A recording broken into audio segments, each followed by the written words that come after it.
नमस्कार मित्रांनो, आता खास दिवाळीसाठी केजीएन ज्वेलर्स भन्नाट ऑफर घेऊन येत आहे। ही ऑफर फक्त 18 ते 24 ऑक्टोबर पर्यंत असेल। ही भन्नाट ऑफर जर तुम्हाला हवी असेल तर तुम्ही चांदणी चौक पोलीस स्टेशनच्या समोर केजीएन ज्वेलर्स इचलकरंजी इथे तुम्हाला 1000च्या खरेदीवर स्मार्ट वॉच फ्री, 2000च्या खरेदीवर सोन्याचे चेन फ्री, 3000च्या खरेदीवर कांजीवरम साडी फ्री, 6000च्या खरेदीवर सोन्याचे नेकलेसही फ्री भेटेल। खरेदीला येणाऱ्या सर्व स्त्रियांचा लकी ड्रॉ काढणार आहोत। लकी ड्रॉ मध्ये विजेत्याला 1 ग्राम सोन्याचे नेकलेस मिळणार आहे।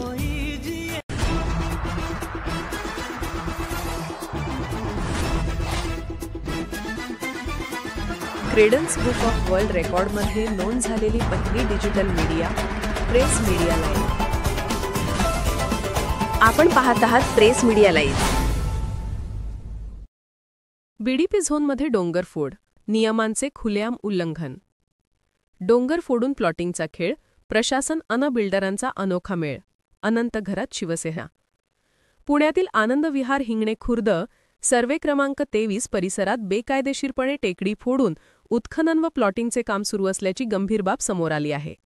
सदर ठिकाण बीडीपी झोनमध्ये असून येथे अनधिकृतपणे एका विकासकाकडून मोठ्या प्रमाणात टेकडी फोडून हजारो ब्रासगौण खनिज, दगडमाती उत्खनन करून अनधिकृत प्लॉटिंग सुरू असल्याची माहिती पर्यावरण रक्षक व शिवसेना प्रसिद्धी प्रमुख अनंत घरत यांनी दिली आहे। श्री घरत यांनी पुणे महानगरपालिकेच्या बांधकाम विकास विभाग झोन 2 क कडे दिलेल्या लेखी तक्रारीत नमूद केले आहे की संबंधित व्यक्तीवर यापूर्वीही टेकडी फोडीबाबत सिंहगड पोलीस स्टेशनमध्ये गुन्हा दाखल करण्यात आला होता। तरी देखील प्रशासनाच्या दुर्लक्षामुळे आणि दिवाळीच्या सुट्ट्यांचा फायदा घेऊन त्याच ठिकाणी पुन्हा उत्खनन सुरू झाले आहे। तरी पुन्हा सदर विषयासंदर्भात पोलीस स्टेशनला ही तक्रार दाखल करण्यात आली आहे। या अनधिकृत उत्खननामुळे महाराष्ट्र शासनाचा लाखोंचा महसूल तर बुडतोच आहे, पण त्याहून गंभीर म्हणजे पर्यावरणाचा विनाश होत आहे। सदर परिसर बीडीपी झोनमध्ये असून शेजारी पाचगाव पर्वती व तळजाईचे आरक्षित जंगल आहे। त्यामुळे तेथील वन्यजीव, पक्षी, पशु यांच्या जीवितासही धोका निर्माण झाला आहे। तसेच डोंगरफोड करताना मोठ्या प्रमाणावर वृक्षतोड करण्यात आली आहे, असे घरत यांनी सांगितले। घरत यांनी पुढे म्हटले की पुणे हे हरित आणि डोंगराळ शहर म्हणून ओळखले जाते, परंतु अशा बेकायदेशीर डोंगरफोडीमुळे शहराची फुफ्फुसे नष्ट होत आहेत आणि अनधिकृत प्लॉटिंगचा सुळसुळाट वाढला आहे।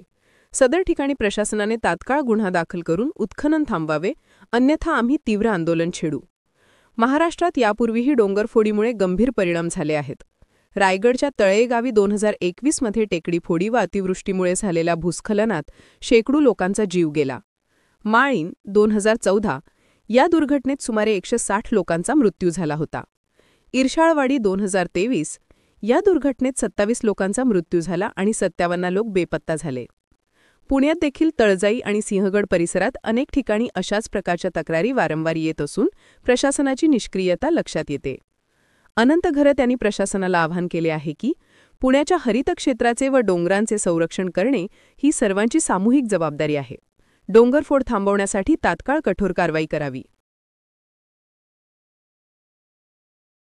प्रेस मीडिया लाईव्ह न्यूज चॅनलला लाईक करा, शेअर करा आणि सबस्क्राईब करा।